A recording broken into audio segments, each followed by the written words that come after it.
Jean Sey, bonjour, tu es sur la chaîne La Voix du Yéti et aujourd'hui je suis accompagné comme d'habitude de mon fidèle acolyte Thierry Croix. Voilà, bonjour. Jean, CEO de Lucide, on peut dire CEO, hein? Ouais, fondateur, c'est bien aussi. Fondateur. Ça, on parle français. C'est le Fondateur, boss, quoi. oui, tout à fait, fondateur. Jean, on est ravis de te rencontrer. On aimerait que tu puisses te présenter succinctement. Ok, Jean Sey, 29 ans, de Neuchâteau, s'il y a des gens qui connaissent, et fondateur de Lucide. Et avec Lucide, on challenge l'industrie textile pour prouver qu'il y a moyen de produire de manière différente. Est-ce que tu peux nous expliquer un peu ton parcours? Ouais, donc j'ai étudié ingénieur de gestion, fait des études d'ingénieur de gestion à Namur pendant 3 ans. Et puis après, j'ai continué ce master à Louvain-la-Neuve. Et puis après, je me suis rendu compte qu'à la fin de mes études, c'était pas vraiment. Enfin, les valeurs qui étaient inculquées n'étaient pas forcément celles que je voulais appliquer à mon métier de tous les jours. Donc, du coup, j'ai refait un autre master. Et ça, c'était en développement durable. Et là, je l'ai fait à Berlin, qui est vraiment une chouette ville et qui m'a vraiment ouvert sur un tas de sujets. Et là, à la fin de ce master, j'ai écrit un mémoire qui, du coup, concerne maintenant Lucide et ce qu'on fait avec Lucide, quoi. Et quel était l'intitulé de ce mémoire? C'est une très bonne question parce que ça remonte là maintenant. Je me demande si c'était pas. J'ai pas le titre précis, mais c'est quelque chose style. Est-ce que les matières recyclées peuvent proposer une solution concrète pour diminuer l'impact environnemental et social de l'industrie textile? Ça devait être quelque chose dans cet acabit-là, mais peut-être un peu moins long. Eh bien, ça va être notre sujet. On va parler de ça. On va parler justement de l'industrie du textile, de la pollution, de l'impact qu'on a. Mais en même temps, on peut pas courir tout nu. Quoique à Berlin, il y a quand même pas mal d'endroits sympas. Ah, j'en ai vu quelques-uns. Ouais. Et de ton parcours et des rencontres que tu as faites. Donc, champ libre, explique-nous un peu cette démarche. Quel est le déclencheur qui t'a fait te dire ça va pas? Et qu'est-ce que tu as trouvé? Le déclencheur, c'est vraiment durant ce mémoire, du coup, j'étais amené à rencontrer des gens vraiment de plein d'horizons différents. Parce qu'en fait, c'était une école c'est une école internationale. Et donc, les gens qu'on avait mis dans la classe, donc à la base, c'est une business school. Et la business school, très classique des gens qui vont faire du marketing, de la vente, tu sais vers quel type d'entreprise ils vont se diriger après. Et eux, cette école-là, ils ont créé il y a maintenant 6-7 ans un master, donc un programme qui était sur le thème du développement durable.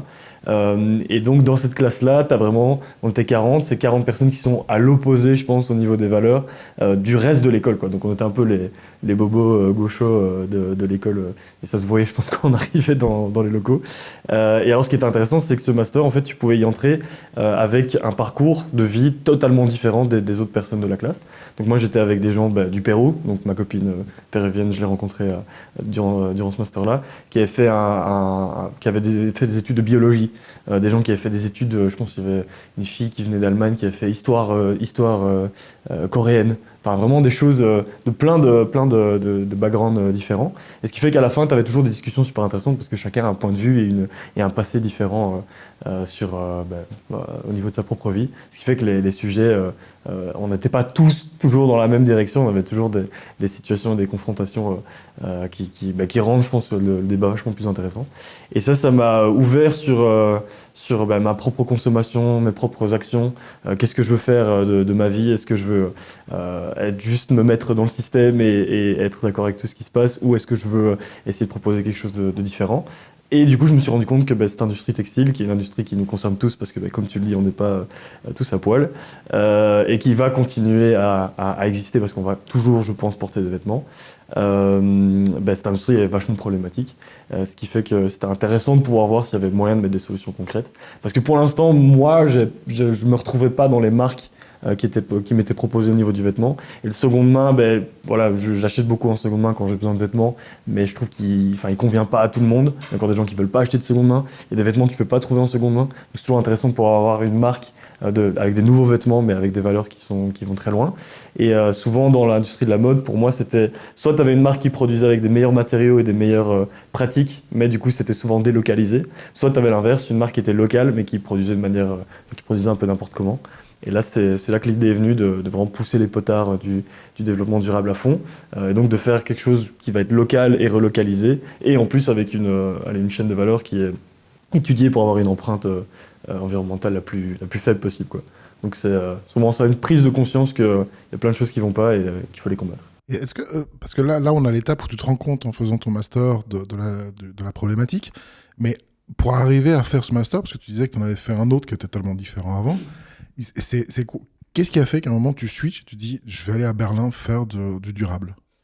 C'est une très bonne question. Je pense que déjà, j'avais pas trop d'intérêt dans mes études. Donc j'étudiais pour étudier, pour avoir le diplôme à la fin. Je suis même pas arrivé là par passion en fait. J'ai fait un jeu gestion parce que c'est quelque chose que je pense que tu fais quand tu sais pas trop ce que tu veux faire. Parce que tu touches à 1 million de sujets, mais t'as pas quelque chose dans lequel tu es vraiment spécialiste. Et du coup, enfin, j'allais pas trop en cours. Mes cours m'intéressaient pas plus que ça. Et là, tu te rends compte à la fin de tes études que il y a rien que tu sais vraiment aller plus que d'autres, on va dire. Et donc, tu es spécialiste en rien. Et je voyais qu'il n'y avait rien de ce que j'avais appris qui me passionnait non plus. Et aussi, on avait pas mal de gens qui venaient parler dans les auditoires. Tu avais comment on appelle ça, des espèces de forums de recrutement, etc. Et tu voyais les typologies des boîtes, c'est des cabinets de consultance, etc. Et quand je voyais ça, ça me rebutait un peu. Donc, c'est là que je me suis dit, voilà, est-ce que j'ai envie d'être quelqu'un à qui on va apprendre peut-être à rendre une autre boîte plus performante ou plus riche. Bon, voilà, ça m'a pas trop chauffé. Et c'est en général ce vers quoi tu te diriges quand tu fais un gestion. Donc voilà, moi ça m'allait pas. C'est un peu T'es dans la gestion, et puis à un moment donné, tu te dis, voilà, ça me branche pas trop spécialement. Et c'est quoi? C'est à un moment donné, t'as un père qui s'inquiète et qui te met dans l'avion, qui te dit va à Berlin, mon fils, ou il se passe quoi pour que tu arrives là-bas? Quel est le lien qui t'a amené là-bas? Parce qu'en plus, tu aurais pu tomber sur une classe complètement typique et continuer dans le même parcours. Non, c'est intéressant parce que je pourrais pas l'identifier. Je pense pas qu'il y a un moment de bascule où je me dis, allez, là, faut que j'arrête, il faut que je continue à faire d'autres études. Je pense que c'est aussi, typiquement, tu parlais de mes parents. Mes parents sont pas du tout dans la même mouvance que moi au niveau valeur, développement durable, etc. Mais ils ont toujours été à supporter ce que tu veux faire. Donc c'est vraiment, voilà, il faut que tu sois heureux dans ce que tu veux faire. Donc ils te donnent vraiment l'opportunité de faire un max. Et à la fin de mes études, quand je pense qu'ils voyaient aussi qu'il y a rien qui me passionnait à fond, ils me disaient, sauf du coup des problématiques plus sociales et environnementales, ils m'ont dit pourquoi pas refaire un master et développer là-dedans. Et voilà. Et donc, est-ce que ta démarche, c'est plutôt j'adore les fringues et j'ai envie que ce soit à impact raisonné, ou est-ce que tu voulais travailler sur l'impact raisonné et tu t'es dit je vais prendre les fringues parce que c'est un des aspects sur lesquels il faut travailler? C'est plus la deuxième. Moi, là-bas, je suis pas du tout dans la mode. J'ai jamais même eu aucun intérêt. Enfin, c'était toujours une sinécure quand je devais aller avec ma mère acheter des vêtements au magasin, quoi. Donc la mode ne m'a jamais intéressé de base. Là, ça commence tout doucement parce que du coup, vu que je suis dans l'industrie, je suis obligé de m'intéresser un peu à ça. Donc c'est plus la deuxième partie à se dire. En fait, c'est durant le choix du mémoire, je prends une industrie qui est problématique, qui va continuer à être problématique si on ne trouve pas de solution. Et là-dessus, on va voir s'il y a des solutions à mettre. Et donc, j'aurais pu faire, comme Pierre et Marine, faire des meubles, ça aurait été pareil. Mais ici, c'est... Un autre médium. Oui, c'est ça. Ouais. Ok. Qu'est-ce que tu as découvert et qui t'a profondément marqué lorsque tu as fait ton mémoire? Je pense que c'est l'ampleur des dégâts de cette industrie, qui est quand même... voilà, il y a plein de chiffres, mais souvent les chiffres, faut faire attention parce que du coup tu peux vite interpréter différemment. Mais voilà, je pense qu'il y a quand même des corrélations entre les chiffres qui disent que l'industrie de la mode c'est quand même une industrie hyper problématique. Ils disaient c'est la deuxième plus polluante au niveau empreinte CO2, qui est je pense qu'ils disaient plus polluante que le transport maritime et le transport aérien combiné, ce qui est quand même assez ouf de se dire tout ça pour faire des vêtements. Il représentait plus de 20% des eaux polluées dans le monde par l'industrie. Donc ça, juste pour la création de vêtements. Puis aussi l'ampleur de... Enfin, c'est une industrie qui emploie, je pense qu'ils disaient aussi, entre 25 et 65 millions de personnes dans le monde, ce qui est énorme, et à majorité des femmes. Donc ça aussi, c'est assez problématique. Quand tu vois les conditions de travail dans certains ateliers, il faut absolument faire quelque chose là-dessus parce que c'est assez dégueulasse. Quand tu as de la visibilité là-dessus, c'est rarement positif. Donc voilà, ça c'était assez problématique. Quand tu vois il y a plus de 100 milliards de vêtements qui sont créés chaque année, 100 milliards, c'est énorme. Et on est combien? On est 11 milliards d'habitants sur la planète. Ça fait beaucoup de vêtements par personne. Et puis, il y a toutes des problématiques style... il y a seulement 1% des vêtements qui sont réutilisés et recyclés pour refaire des vêtements. Donc, qu'est-ce qui se passe des 900 milliards qui restent, 90 milliards qui restent. Donc voilà, pas mal de chiffres derrière assez impressionnants. Tu découvres tout ça et quand tu fais ce constat-là, en quoi c'est important? Qu'est-ce qui est chamboulé chez toi? Qu'est-ce qui est marqué chez toi? Parce que ça tombe bien, ton industrie tombe pile poil maintenant dans cet aspect ESG, environnemental, sociétal et gouvernance qu'on attend partout. C'est super bien estampillé, ça peut être une mode. D'ailleurs, toi-même, quand tu fais ton combini sur ton site, tu joues là-dessus en disant mais attends, j'ai rien à cacher, pourquoi est-ce que je dois me justifier? Il y a un côté sceptique maintenant sur le côté éthique et écologique. Chez toi, qu'est-ce que ça a suscité pour que tu te dises, parce que évidemment, gagner sa vie c'est important aussi, mais pourquoi tu t'es dit je vais faire ça et je veux changer quelque chose absolument? Qu'est-ce qui a été bouleversé chez toi? Je me sentais un peu complice de cette problématique en fait, parce que étant européen, belge, favorisé par rapport au reste du monde, notre consommation a un impact sur la vie d'autres personnes et je voulais pas participer à ça. Et plus que pas juste pas participer, je voulais aussi combattre du coup ce système. Et ouais, c'est un peu de dégoût quand même de se dire, voilà, juste par le fait que moi je veux acheter des vêtements pour me sentir bien, pour probablement il y a plein de raisons sociales derrière de société. Juste pour ça, ce que ça implique, c'est des gens qui triment derrière, des écosystèmes qui sont dévastés. Et je voulais juste pas être partisan de ça.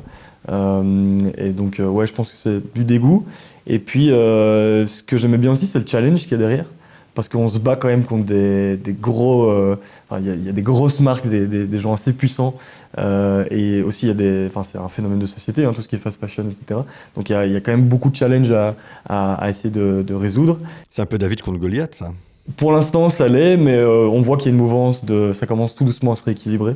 On a des gouvernements qui commencent à comprendre que c'est bénéfique de mettre en place des leviers justement pour rétablir la balance des forces entre des grosses marques qui font n'importe quoi et des marques qui se bougent comme nous.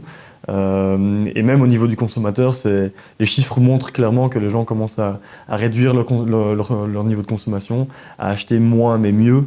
Donc voilà, à ce niveau-là, c'est assez positif pour l'instant. On est encore loin d'avoir remporté la bataille. Mais voilà, donc je pense que le challenge est super intéressant. Et quand j'avais commencé à parler du projet, parce que faire une marque de vêtements, je pense pas que ce soit hyper compliqué. Par contre, l'aspect où nous on va plus loin, c'est de relocaliser en Belgique. La Belgique étant un haut lieu du monde du textile il y a une centaine d'années, mais qui a subi une délocalisation et un dumping social énorme.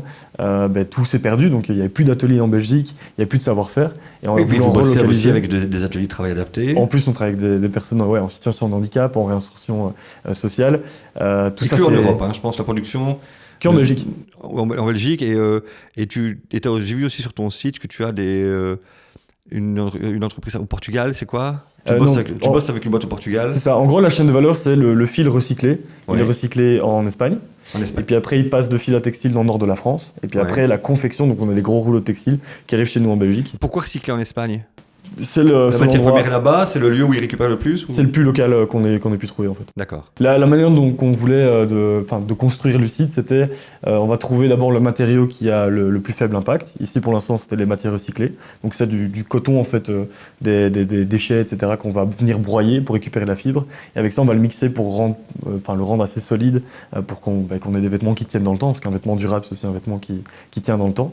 Et l'Espagne c'était déjà un haut lieu du recyclage textile, et c'est aussi un lieu de production textile. Donc il y a encore une grosse industrie textile au Portugal et en Espagne. Et donc les déchets se trouvent déjà là-bas. Du coup, on va recycler du pré-consommateur, c'est-à-dire des chutes de l'industrie, et du post-consommateur, c'est-à-dire ton t-shirt, une fois qu'il est en fin de vie et qu'il est trouvé et qu'on peut pas le réutiliser, on peut le recycler là-bas. Et donc la matière première se trouvait déjà là-bas et la technologie était déjà plus développée là-bas. Et en vrai, l'Espagne, notre chaîne de valeur, on a 1800 km max. Quand tu regardes un jeans, les jeans qu'on porte, peut-être pas le mien parce que du coup c'est une marque durable, mais les jeans qu'on porte en général ils font 65 000 km avant d'arriver dans nos armoires, donc voilà 1800 km je pense que ça me paraît assez raisonnable et donc du coup c'était le plus proche qu'on ait pu trouver.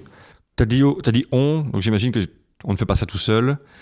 Du moment où tu fais ton mémoire et tu te dis là tilt, il y a un truc, je veux agir là-dessus. Et raconte-nous un peu l'histoire entre ce moment-là et le moment où tu te retrouves à trouver ta chaîne de valeur. En gros, le mémoire était très théorique, donc c'est vraiment plus une espèce d'étude... Un constat. Ouais, et même, enfin, c'est un peu une étude scientifique en fait, donc on a fait ce qu'on appelle une analyse de cycle de vie, je sais pas si vous voyez, ouais. Et donc on a, Peut-être juste quand même pour ceux qui écoutent, si tu peux expliquer ce que c'est qu'une analyse de cycle de vie comme ça. donc analyse de cycle de vie, c'est prendre un objet et aller de la base de l'objet, donc tous les intrants, donc c'est-à-dire si on prend cette table, ce sera le bois, peut-être du métal, le métal, enfin tous les ingrédients de l'objet, et retracer toute l'histoire de cet objet. Et Depuis puis, leur origine. depuis l'origine jusqu'à la fin. Et là, mesurer les impacts en fonction, si on veut mesurer l'empreinte CO2, le volume d'eau nécessaire à la création du produit. Et à la fin, tu te rends compte vraiment de ce que le produit coûte à l'environnement, ou enfin tu peux faire avec des facteurs sociaux aussi. Et tu te rends compte de la base jusqu'à la fin, donc même jusqu'à la fin de vie, le poids de l'objet. On ne va donc pas réouvrir le débat de la voiture électrique? Ah, je suis peut-être pas là pour ça aujourd'hui, mais surtout que Non. Lucide, c'est aussi une marque de voiture électrique. Et de lampe aussi, avec un E. Ah ouais? Ok, Mais- ben voilà. Donc on a. Les Lucid Air, un modèle de voiture Ouais, ok. avec une autonomie de 1000 km. Ok, bah Lucide, si tu nous écoutes, placement de produit. Et donc, en faisant cet ACV, on s'est rendu compte que, en fait, on l'a comparé à d'autres ACV de d'autres matériaux. Et les matières recyclées proposaient, là, on a comparé des matières recyclées par rapport à du coton bio, qui est déjà censé être une bonne alternative. Souvent, on nous vend, ah, c'est du coton bio, donc c'est génial. Et par exemple, en termes d'eau, on consomme 99% en moins d'eau par t-shirt. 99% de moins d'eau, c'est énorme. Enfin, l'eau serait intéressante pour pouvoir faire autre chose que des vêtements avec. Donc le coton bio, voilà, moi j'ai mes réserves là-dessus. En termes de CO2, on était à plus de 50% de réduction. Et tout ça, c'est par rapport à du coton bio. Imaginez par rapport à du polyester vierge ou du polyamide ou ce genre de matériaux. On a quand même, enfin, c'est quand même super intéressant. Et donc là, ça nous a permis d'avoir déjà les arguments pour nous dire, ok, ça, c'est une bonne manière de produire. Et à la fin de ce mémoire, donc j'avais fait un premier mémoire à mon premier master qui était sympa, mais c'était pas révolutionnaire. Là, ce mémoire-là, j'ai vraiment travaillé vu que ça me passionnait. Je travaillé 2 ans à fond dessus et ça a été, il a été très bien reçu par l'école etc. On a failli en faire un papier scientifique, donc c'était se dire qu'il y avait quand même des bonnes bases derrière. Et c'était tellement passionnant et j'avais quand même accumulé beaucoup de connaissances là-dessus. Je me dis, c'est con de pas réutiliser toutes ces connaissances pour en faire quelque chose. Et donc là, je suis revenu à Bruxelles et j'ai étudié du coup un peu la faisabilité du projet. Et on a retracé toute la chaîne de valeur, donc c'est-à-dire on a trouvé la matière première. Ouais, donc là j'étais tout seul, mais j'aime bien dire on parce que sinon ça fait très jeu. C'est ok. Hein. Écoute. Pour la compréhension de ton parcours, tu peux dire quand c'est jeu, c'est bien, puis dès que tu rencontreras quelqu'un, tu diras on, ce sera génial. Okay, C'est ça. Parle de toi, écoute, Alain Delon disait il. Hein. Ah ouais, ok. Je vais peut-être pas y aller jusque là-bas, mais. Alain Delon est un gaz, monsieur Darvor. J'ai pas la ref là. Vas-y. On est vieux. Et du coup, donc j'ai retrouvé des ateliers. Et ça, c'était super compliqué vu que dans le monde du textile, c'est quand même un monde qui n'a pas encore été hyper digitalisé. Donc retrouver des ateliers, il faut aller limite dans le bottin, appeler, voir si ce qui est faisable, etc. Des ateliers de fabrication des filatures, ouais, les filatures, du coup, dans le mémoire, on les avait déjà identifiées, mais oui, c'est le même principe, les filatures. Donc une fois qu'on avait la filature, on a trouvé le lien avec un tisseur, parce que c'est 2 métiers différents. Là, t'étais déjà avec du monde ou bien t'es tout seul? Là, j'étais toujours tout seul. Donc j'ai trouvé la filature. Une fois que j'avais la filature, j'ai trouvé le tisseur, donc du coup qui fait passer le fil à textile. Ouais. Et puis le tisseur, là on avait des rouleaux.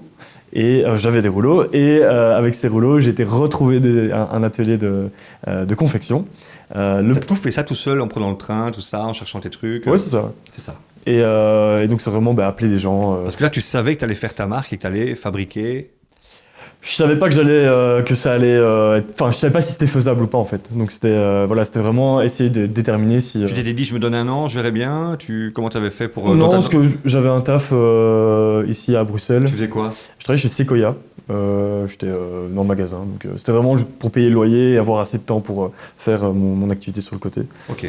Donc voilà, donc Sequoia, je travaillais de 6 à 14 heures et puis après ça me laissait le reste de l'après-midi. Mais t'avais quand même dans ta tête, t'avais ton focus, tu disais Ouais. je vais ouvrir ma boîte et ça va être là-dessus quoi. C'est ça. En fait, je suis aussi entré dans un incubateur de start-up qui s'appelle le Start Lab, qui est trop bien.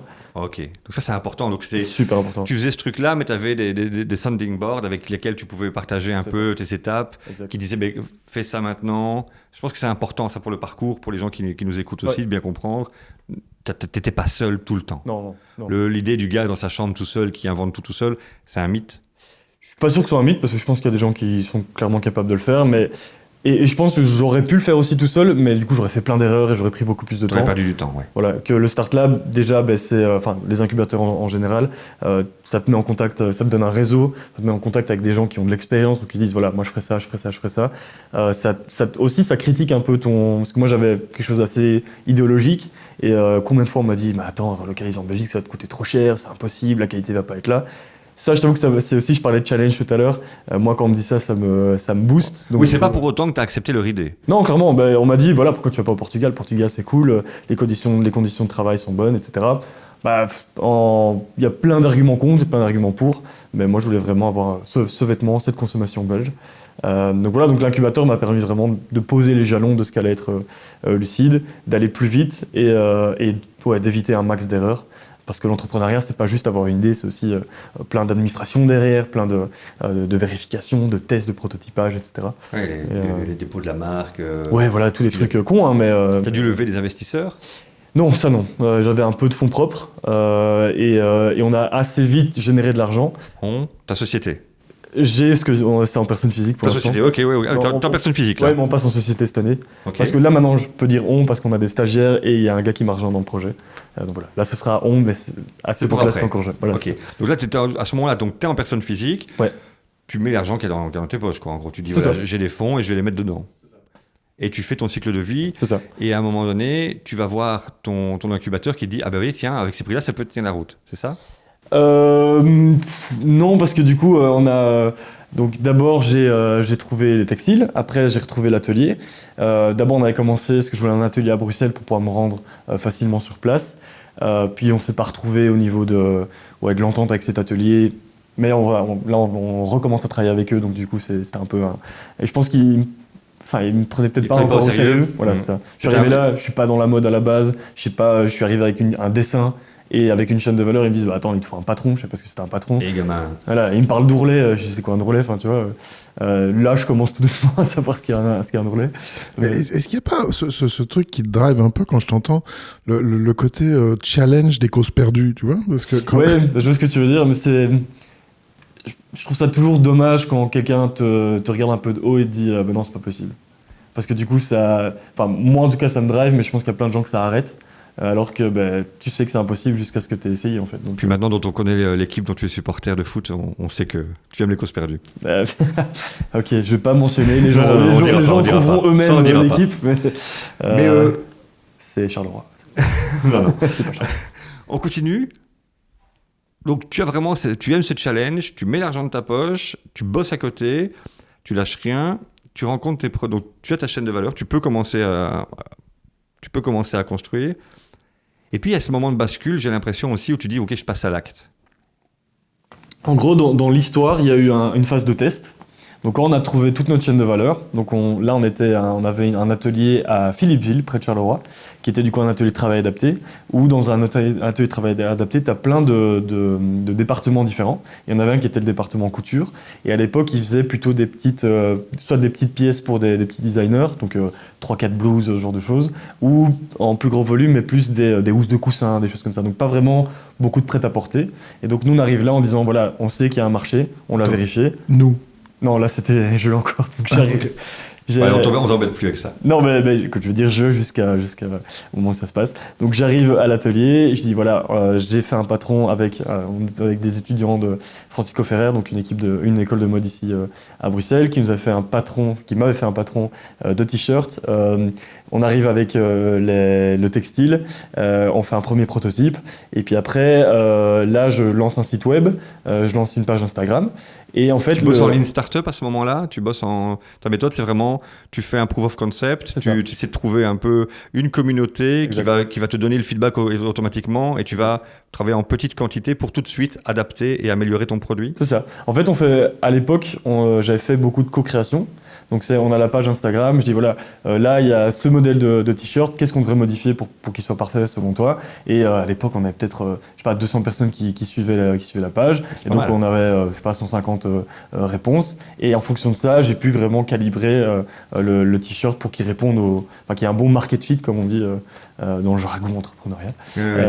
Et alors là, je me suis dit, pour vraiment vérifier le marché, je vais faire cette page Instagram et ce site web, je vais en produire 100 et je vais voir en combien de temps je vais pouvoir les vendre.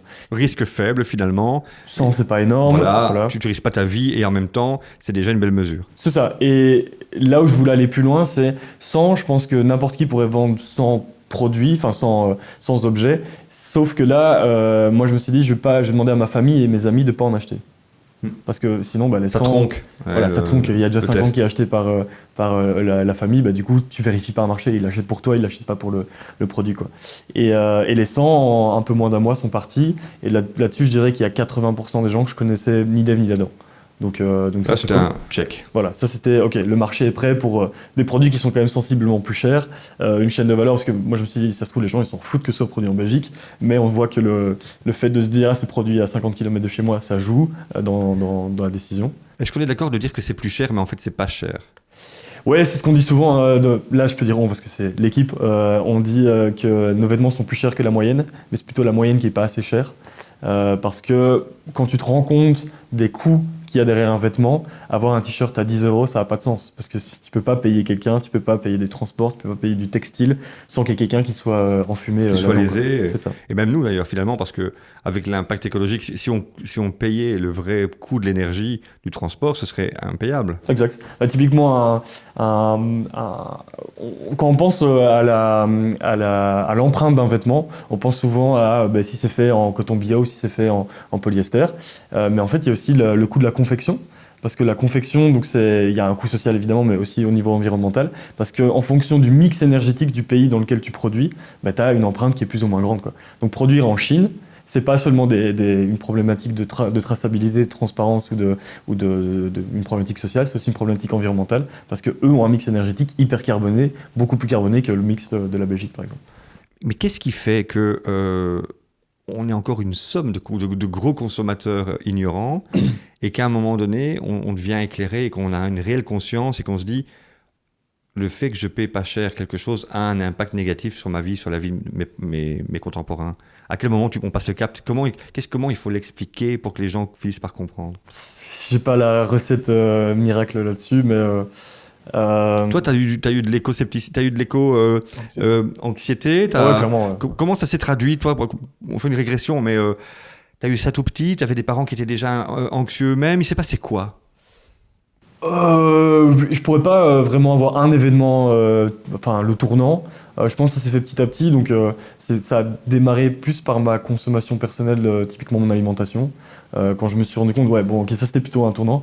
Il y a un documentaire qui s'appelle Cowspiracy, qui est incroyablement bien fait et qui te montre l'empreinte environnementale de ta consommation alimentaire, le fait de manger beaucoup de viande, etc. Et moi j'étais un gros viandard, surtout la région où j'habite. T'es végétarien? Maintenant, je suis vegan, du coup. Vegan. Donc voilà, ça s'est fait petit à petit, mais là, je me suis rendu compte que la manière dont je consomme a un impact énorme. Donc ça a été d'abord la partie alimentation. Et ça, c'était vraiment la porte ouverte sur tout le reste. Et après, je me suis dit, voilà, je vais quand même checker tout ce que je fais. Et les vêtements, c'est passé là-dedans. Sinon, au niveau... Ouais, c'est ça, donc c'est important, je m'arrête. Donc, ouais. À un moment donné, tu as pris une conscience sur un élément en disant, mon Dieu, ça fait des années que je fais ça, et je ne me rendais pas compte. Et tu as commencé à checker tout le reste. C'est ça. Tu es devenu curieux, en fait. Ouais. Mais ce documentaire-là, j'invite tout le monde à le regarder parce que c'est vraiment... tu tombes des nues, quoi. Tu te dis pas, waouh, c'est à ce point-là problématique de manger de la viande, encore plus de la viande où tu n'as pas de traçabilité derrière. Et puis, une fois que j'ai regardé ça, ça a été la porte ouverte pour tous les autres documentaires assez trash, style Dominion, je ne sais pas si vous connaissez. Là, il y a eu Fork of a Knife. Ceci lié à ta santé au final. Donc, en gros, pour l'alimentation, typiquement, je trouve qu'il y a 3 sphères. Il y a la sphère de l'empreinte environnementale, la sphère de la santé et puis la sphère du bien-être animal. Et moi, ça a été dans ce sens-là où j'ai d'abord réduit ma consommation pour justement l'empreinte. Après, j'ai vu qu'il y avait des effets sur la santé, donc j'ai totalement arrêté, enfin, je suis devenu végétarien. Et puis, quand j'ai vu en plus la problématique animale, là, j'ai carrément été vegan, parce que quand tu es végétarien, tu continues à entretenir l'industrie du lait, qui est aussi une industrie assez problématique. Donc pour les vieux viandards, consommateurs de bouffe, d'alcool, de voitures, de carburant, etc., on peut quand même encore boire de la bière, on peut quand même être heureux dans sa vie, on peut quand même faire plein de choses. Clairement. Je pense qu'ici, nous, la problématique environnementale et sociale actuelle, c'est la surconsommation. Si tout le monde réduit, je sais pas, il est conseillé de manger 40 grammes de viande, par exemple, par jour max, que ce soit au niveau, pour avoir ton apport de protéines, pour la santé, etc. 40 grammes de viande, c'est un tout petit morceau. Si tout le monde commence déjà à faire ça, ça te réduit quand même la problématique de manière assez impressionnante. Donc, je pense pas que tout le monde doit être... moi, je préfère être radical parce que j'y vois plein de bénéfices, mais je demande pas forcément à tout le monde de l'être. Et alors tu parlais de comment est-ce que essayer de donner des clés pour les gens, enfin aux gens pour pouvoir avoir une meilleure consommation ou prendre conscience de leur consommation personnelle. Moi, je remarque que souvent, quand tu vas vers la confrontation, donc quand tu blâmes les gens au niveau de leur consommation, tu t'arrêtes, enfin tu te confrontes à un mur. Et nous, on essaie de prendre la partie plutôt positive, de dire voilà, en consommant chez nous, tu vas créer ça, tu vas créer ça, tu vas créer ça. Et ça, on remarque que ça marche quand même beaucoup mieux que... Donc renforcement un peu positif plutôt que la confrontation. On voit que dans notre discours est vachement plus accepté que juste dire ouais, t'es un connard, t'as acheté un truc chez Shein. Quoi. Donc, Du coup, pas donneur de leçons, mais par contre, on propose une solution alternative c'est ça. et qui est en full adéquation avec tes valeurs. Ouais, là, quand tu vois... il y a encore, évidemment, on n'est pas parfait, c'est pas le vêtement parfait il n'existe pas, je pense. La meilleure consommation, c'est celle qu'on fait pas, donc c'est peut-être ça le vêtement parfait.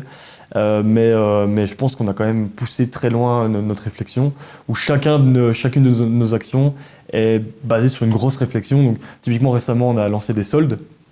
Et les soldes, c'est quand même un mot tabou quand tu fais de la mode durable, parce que solde à la base, c'est un concept assez intéressant, mais il a été utilisé pour pouvoir surconsommer. Et nous, c'était un vrai débat en interne. Donc maintenant, on a une équipe, donc on a eu un vrai débat là-dessus. Et puis avec notre communauté, on a essayé de prendre un peu le pouls, de voir, si on fait des soldes, qu'est-ce que vous en pensez ? C'était très négatif au début, puis après on a commencé à expliquer un peu notre mode de réflexion. Et en se confrontant à la vie des gens, on arrive à comprendre pourquoi c'est problématique de faire des soldes et comment est-ce que nous on va pouvoir régler ça. Et donc là, le système qu'on a mis en place, c'est qu'on a une espèce de coin bonnes affaires. Donc une fois que nous on a des produits où on sait qu'on va pas les continuer et qu'il y a un peu de stock, on les met là-dessus, mais ad vitam aeternam, donc jusqu'à ce qu'il n'y en ait plus. Parce que tu vides ton stock. Quoi. C'est ça, c'est vraiment vider le stock. Ça permet aussi, on a remarqué, aux gens qui voudraient acheter du lucide, donc acheter des produits de meilleure qualité mais plus chers, mais qui n'ont pas les moyens pour le faire maintenant, ça permet d'accéder à ce genre de consommation. Donc on a pu aussi élargir un peu notre base de clients et aussi notre impact de manière ultime. Et du coup, le problème des soldes là pour l'instant, c'est surtout la temporalité en fait. C'est de se dire, tu as un mois pour venir consommer chez nous. Nous non, si tu veux consommer et que ce produit te plaît et en plus il est un peu moins cher, tu peux l'avoir jusqu'à ce qu'il n'y en ait plus. Quoi. Donc on a un peu réglé le problème des soldes et tout ça c'est basé sur des discussions qu'on a. C'est pas des soldes finalement, c'est juste une réduction de prix sur une fin de stock. C'est un genre de déstockage, mais c'est ce qui devait être les soldes normalement en fait, effectivement. C'est ce qui devrait être des soldes. Mais les soldes ont toujours été temporaires. Ça n'a jamais été toute l'année. Parce qu'elles dépendaient finalement de ta mode d'été, ta mode d'hiver. C'est ça. Ouais. Et nous ici, c'est toute l'année, tu peux aller... vu qu'on fait des basiques, ils sont valables quand même plutôt toute l'année. Donc on arrive dans le on, effectivement. Donc tu as passé cette étape, tu as fait ton POC, donc tu vas commencer à développer et à produire. Tu vas créer ta one page comme tout le monde. Et puis après, tu commences à tester, tu as une communauté. Et puis tu passes le pas. Ouais. Tu commences à t'associer. L'association, c'est quand même quelque chose aussi, c'est pas neutre. Pourquoi tu t'associes ? À quel moment tu t'es dit je m'associe ? Et comment ça a été pensé ? La toute première association, du coup, ça a été de prendre des stagiaires. Donc on a eu une série de stagiaires. Donc après ce test, en fait, on a voulu faire un crowdfunding. Vous voyez ce que c'est un crowdfunding. Pour préparer ce crowdfunding, on avait besoin d'une équipe, je ne pouvais pas faire tout seul. Et donc du coup, on a eu des stagiaires. Et le crowdfunding a vraiment bien marché, donc il a donné plein de visibilité à la marque. Et là, il y a un gars, Savinien, qui m'a contacté, qui m'a dit, voilà, j'adore le projet, j'ai essayé de lancer quelque chose similaire. Ça n'a pas été plus loin, mais j'aimerais bien m'engager de plus en plus dans un projet. Donc si tu as des choses à me faire faire, on peut en discuter, machin. Et on a vraiment bien cliqué, et vu qu'il avait lui aussi un peu d'expérience en voulant lancer un projet similaire, il a déjà toutes les connaissances nécessaires au niveau de quels sont les bons matériaux, pourquoi il faut relocaliser, etc. Donc on avait vraiment une vision similaire de ce qu'on voulait faire. Et grand avantage, c'est que lui, il est fan de la mode. Donc j'avais quelqu'un en interne maintenant qui pouvait dire ça c'est un chouette produit, ça c'est pas un chouette produit, parce que je pense pas avoir les goûts les plus développés en termes de mode. Et il est vraiment passionné par ça, alors que moi c'est pas forcément ma passion de base. Donc c'est cool d'avoir ça en interne. Et s'associer, c'est vraiment, on m'a dit, c'est un des premiers conseils qu'on m'a donné, c'est trouve rapidement quelqu'un pour aller avec toi, parce que Associer, c'est comment? Ça veut dire que tu as partagé les parts? C'est quoi pas tout de s'associer? suite, vu que on est encore en personne physique. Ouais. Le but, c'était donc petit à petit, il s'est impliqué. Donc lui, il avait un travail à temps plein. Et je lui donnais des petites tâches à gauche, à droite. Et puis, il a voulu prendre de plus en plus de responsabilités. Et là, maintenant, au niveau des responsabilités, on est quasi d'égal à égal. Il a toujours un temps plein. Donc, il peut mettre 1 ou 2 jours par semaine max sur le projet. Toi, tu as envie? Je me paye pas encore là-dessus, j'ai d'autres choses sur le côté, donc ça va. Et là, on s'est dit que le but, c'est de garder tout l'argent que Lucide génère dans Lucide pour pouvoir le faire grandir rapidement. Et cette année, en fait, dans notre plan financier, on a prévu un volume de vente qui couvre 2 salaires, en fait. Donc l'année prochaine, on va pouvoir se mettre à 2 à temps plein dessus et se payer, si on valide, évidemment, cette année, toutes nos ventes, mais c'est bien parti. Et alors, ouais, s'associer, c'est vraiment un conseil aussi que je donne aux gens qui nous écoutent. Parce que du coup, quand tu es tout seul, quand ça va très bien, mais quand ça va pas, t'as personne avec qui le partager. Donc, il faut être assez résilient pour pouvoir faire un projet de A à Z tout seul. Mais il faut tomber aussi sur la bonne personne. Ouais. Il faut tester ça, il faut que ça clique parce que des mauvais mariages, on en connaît plein aussi. C'est clair. Là, c'est peut-être un peu trop tôt. Inch'Allah, je regarderai ce podcast dans 1 an pour dire si ça a bien passé ou pas. Mais pour l'instant, ça se passe super bien. Donc voilà, moi j'ai eu beaucoup de chance là-dessus. Et le fait que ce soit lui qui soit venu nous trouver chez Lucide, c'est aussi une preuve de quelqu'un qui veut vraiment s'engager dans le projet. Ouais, c'est ça. Donc voilà. Après, on a quand même des profils assez similaires. Donc il est aussi ingénieur de gestion.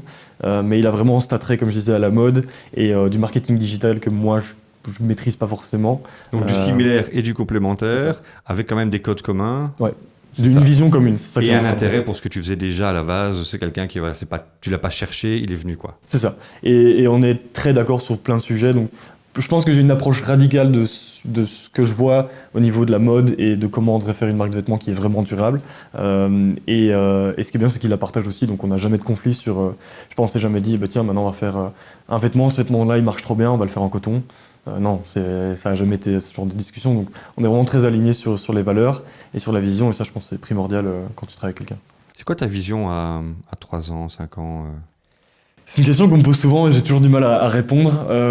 Moi, j'aimerais bien d'abord juste en vivre, vraiment que ce soit le projet où on crée de l'impact et en même temps on crée de la valeur qui permet du coup de créer de l'emploi en Belgique. Mais pas à n'importe quel prix. Mais voilà, il y a un moment, il faut aussi que moi je puisse manger. Donc voilà. Donc en vivre, c'est une vision à 3 ans très réaliste. Et sinon, j'aimerais bien qu'on crée de l'emploi, qu'on crée de l'impact, qu'on investir de plein de matières différentes. Donc là, on travaille avec des matières recyclées. Si tu veux, je peux te montrer. Ah, toi, t'es attaché, donc tu as ce qu'il faut? Oui, super. Ouais, j'ai. Ici, donc là, c'est une chemise qu'on va lancer en mai, qui est du lin. Le lin qui est une matière incroyable parce que du coup, pas besoin de pesticides, pas besoin de pesticides, pas besoin de... Ça va aller? Super. Okay. Pas besoin... Voilà, c'est le deuxième. C'est le deuxième, ça bougerait plus là. Voilà. Pas besoin de pesticides, pas besoin d'eau. Et c'est une matière hyper locale, donc ça c'est du lin qui vient de Normandie. Donc vraiment la porte à côté, et qui est tissé, celui-là a été tissé en Italie, mais on est en train de travailler pour tisser en Belgique. Donc niveau circuit court, on aura 600 km max. Et c'est une matière c'est une plante qui est juste hyper bénéfique pour l'agriculture aussi locale. Et donc à 3 ans, on aimerait bien aussi avoir un vêtement 100% belge, que de A à Z, toutes les étapes de production étaient réalisées en Belgique. Et ça passera d'office par du lin, donc cette matière-ci. Je ne sais pas si vous voulez toucher ou quoi. Ouais. Super agréable, super intéressant. Et alors c'est thermorégulant, c'est-à-dire que tu peux le porter toute l'année en fait. Donc en hiver il va tenir chaud et il va t'isoler du froid, et en été il va mieux respirer, ce qui fait que c'est vraiment super agréable. C'est ton prototype ça? Oui, c'est un des prototypes. Non, il n'y a encore rien dessus. Et ça c'est du lin du coup. Et alors l'autre plante super intéressante, c'est le chanvre. Et alors le chanvre, c'est aussi une plante qui peut pousser, parce que en fait c'est du cannabis, donc c'est la famille des cannabis, et c'est une plante qui était hyper présente dans nos vies il y a une centaine d'années. Puis avec les lobbies américains, le coton, ils ont décidé que du coup le chanvre allait être une plante qui est liée à la drogue, donc du coup on va plus pouvoir la produire, et eux sont venus du coup inonder le marché de coton. Mais le chanvre, c'est aussi incroyable que le lin, ça va même un peu plus loin, parce que ici, ça a des racines hyper profondes, ce qui fait que ça va prévenir de l'érosion des sols. Et quand on voit ce qui s'est passé à Liège avec les inondations, ça c'est typiquement un problème lié à la disposition des sols ici en Et où est-ce Belgique. que tu le produis, ce chanvre? Celui-là, il est aussi normand, donc c'est un chanvre aussi de Normandie. Et là, il est tissé en Pologne, parce que du coup, tout a été délocalisé, donc on n'a plus le savoir-faire. Mais il faut savoir que le lin et le chanvre, 85% de la matière de lin et de chanvre est produit entre la Bretagne et les Pays-Bas. Donc 85% de la production mondiale. Et le problème, c'est que tout est pour l'instant, une grosse partie est envoyée en Asie pour être transformé, puis il revient ici pour être consommé. C'est une hérésie finalement, ouais, c'est ça. Hyper stupide. Et donc du coup, là, ils sont en train de retravailler pour relocaliser un maximum la filière. Et le chanvre, c'est aussi une matière... Là, je l'avais... donc c'est aussi un proto. Et là, je l'avais pour aller en Italie. J'étais à Bologne, il faisait 40 degrés, et avec ça, t'as l'impression de réimporter, quoi. Donc, C'était aussi les jeans qui sont faits en France, et au début, ils étaient vraiment faits là-bas, et puis ça a fini par faire le tour du monde. Exact. C'est des localisations typiques. C'est vraiment agréable avec le chanvre. Hein. Franchement, on est impatient de faire quelque chose de concret avec ça. J'ai une question, parce que Ouais. au-delà du produit, il y a la démarche. Tu disais, oui, vous n'êtes pas les meilleurs marchés, et on voit qu'aujourd'hui, on est très dans... on s'en fout que ça dure ou que ça ne dure pas, du moment que c'est pas cher. Et donc, comment tu fais quand tu te lances dans un projet comme ça, où on a quand même une grosse partie de la population, celle qui consomme énormément, qui est celle qui a le moins de moyens. Comment tu fais pour les embarquer ? Pour arriver à faire comprendre à quelqu'un... Enfin, moi, j'ai toujours eu cette phrase en tête, j'ai pas les moyens d'acheter du bon marché. Ouais. Mais du coup, comment tu fais pour embarquer cette population qui finalement est celle qui surconsomme, et en venant avec un produit où tu dis, oui, non, c'est pas bon marché, mais il faut que tu prennes celui-là. Question super complexe aussi. J'aimerais bien avoir une solution hyper concrète. Nous, on a trouvé un moyen qui commence à fonctionner au niveau, si on se base juste sur le prix. C'est qu'en fait, on communique beaucoup sur la qualité de notre production, ce qui fait que quand tu comptes au nombre d'utilisations, ton produit est moins cher au final. Donc en gros, on a un petit tableau qui compare. Donc on a pris la moyenne des prix des t-shirts, donc c'était 10 € dans la fast fashion. Et il y a une étude qui calculait combien de fois les gens les portaient avant de ne plus les porter, soit parce qu'ils sont la production, enfin la qualité n'a pas suivi, soit parce que les gens sont plus intéressés, donc ils ne le portent juste plus. Et je pense que c'était, j'ai plus le chiffre en tête, mais c'est je pense 7 fois. Donc porter 7 fois avant d'être jeté, ça c'est la moyenne. C'est quand même que dalle. Et on a comparé donc sur 5 ans. Si tu dois en acheter un chaque année, tu as le prix, donc 10 €, 10 €, 10 €, donc ça fait 50, et tu divises par le nombre d'utilisations, ça te donne un prix à l'utilisation. Et alors on a comparé avec nos t-shirts qu'on estime pouvoir être portables facilement pendant 5 ans. Si tu veux, j'ai le tout premier prototype qu'on ait fait, qui est ici, et tu peux voir que ça n'a absolument pas bougé. C'est le mien, je le porte toutes les 2 semaines, donc il a absolument pas bougé. Je sais pas si on va pouvoir bien voir, mais je peux vous faire retoucher après. Mais qu'est-ce qui fait qu'à un moment donné, pourquoi les gens fabriquent des trucs qui se démolissent, et pourquoi le tien, il bouge pas? C'est l'obsolescence programmée, hein. C'est avoir une qualité textile qui fait que tu es obligé de venir en racheter un après cette utilisation. Mais la matière, c'est vrai qu'elle est très épaisse, hein, celui-ci. Ouais, on l'a fait vraiment pour qu'il dure dans le temps, parce que c'est aussi ça, un vêtement durable, c'est un vêtement qui dure dans le temps. Tu devrais prendre le marché pour l'armée. Ouais, le marché public, c'est encore autre chose. C'est autre chose, ouais. Mais donc au final, on arrive à montrer que nous, le t-shirt, on va dire qu'il va tenir 5 ans, et je suis sûr qu'il tiendra beaucoup plus. Si tu le portes une fois toutes les 3 semaines, peut-être même une fois par mois, ça te donnait un nombre et tu dois l'acheter qu'une fois du coup. Et en divisant ce prix par le nombre d'utilisations, tu avais un coût à l'utilisation chez nous qui était beaucoup moindre que celui de la fast fashion. Donc c'était ça un peu la logique de se dire, à chaque utilisation, tu vas quand même payer moins en achetant une fois cher chez nous, donc un peu un investissement, qu'en achetant un vêtement, enfin un t-shirt par an chez la fast fashion, on va pas mentionner qui que ce soit. Donc ça, c'était un premier. Et puis tu sais que ton t-shirt est fait en Belgique par quelqu'un qui a besoin de bosser, qui en a envie, près de chez toi. Ouais, mais ça c'est des arguments qui, quand tu peux te le permettre, te convainc, mais comme tu dis, si t'es déjà ric et rac sur ton budget, ça a beau être fait avec la meilleure volonté du monde, c'est pas assez convaincant pour dire ok je vais mettre 50 € dedans. Par contre si tu comprends que si tu l'achètes maintenant et que tu vas pas devoir en racheter chaque année, comme tu dis j'ai pas les moyens d'acheter bon marché, là tu commences à dire ok ça vaut peut-être la peine que au final je vais quand même économiser de l'argent là-dessus, quoi. C'est quoi pour toi aujourd'hui, sur un projet comme celui-là, qui est un projet à impact sociétal, environnemental, etc. C'est quoi ou les plus grosses difficultés Le prix, tu parlais de ça, mais le prix c'est clairement, je veux dire, la plus grosse problématique, parce qu'on doit vraiment justifier tout ce qu'on fait. Nous on a même sur notre site, quand tu vas sur la page du produit, tu vois la structure de coût. Et comme ça, tu comprends combien nous on se fait de marge, combien ça coûte de. J'ai vu ton site, c'est ça, ton site justifie quoi, explique tout, tout à fait. Et ça, quand tu te rends compte du coup derrière, c'est déjà plus acceptable de se dire ok, un t-shirt à 48 €, oui c'est vrai que si je paye la personne vraiment plein pot, c'est normal qu'il y ait déjà 12 € de confection dedans, quoi. Mais donc en fait ton public cible c'est quand même un public déjà plus éclairé, plus conscient. Pour l'instant, oui, parce qu'en fait, on sait que c'est notre marché de base, c'est celui-là. C'est les personnes qui veulent mieux consommer, donc qui cherchent des vêtements durables. Mais là, on est en train de pivoter tout doucement, où on va évidemment garder nos valeurs, ça va jamais bouger.